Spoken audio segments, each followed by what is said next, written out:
ఒకవైపు ఒక విద్యార్థి బాధ చూసాం, ఇంకోవైపు విద్యార్థి యొక్క ఆగ్రహం చూసాం. ఈ రెండింటిని చూసిన తర్వాత ఆ రోజు నలిగిపోయిన విద్యార్థులకి సంబంధించినటువంటి బాధ మన కళ్ళ ముందు కనిపిస్తోంది. శ్రీకాంత్ చెప్పండి. బాలవాకు బ్రహ్మవాక్ అన్నట్టు నిజమైంది. ఆ పిల్లగాడు అన్నాడు, మాకు వయసు వచ్చిన తర్వాత నీ ప్రభుత్వాన్ని గద్దె దింపుతామని చెప్పేసి. ఈరోజు అదే జరిగింది. నిజంగా రాబందుల రెక్కల చప్పుడు అనే ప్రోగ్రాంలో ఆ పిల్లల యొక్క వాక్ ఈరోజు నిజమవుతా ఉన్నది.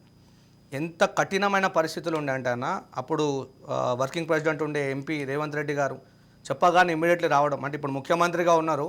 సో మీ ఛానల్ ద్వారా ఒకటే కోరుకుంటున్నాం, గ్లోబరీనా సంస్థపై చర్యలేవి 2018-19 అకాడమిక్ ఇయర్ అది సంబంధించి. అప్పుడు ఇంకోటి లీకులకి కారకుడైనటువంటి ఇప్పుడు పేరుగాంచినటువంటి వ్యక్తి అప్పుడు విద్యాశాఖ సెక్రటరీ జనార్దన్ రెడ్డి, ఆయన హయాంలోనే లీకులైనాయి. టీఎస్పీఎస్సీ చైర్మన్, అప్పుడు విద్యాశాఖ కార్యదర్శి ఆయనే.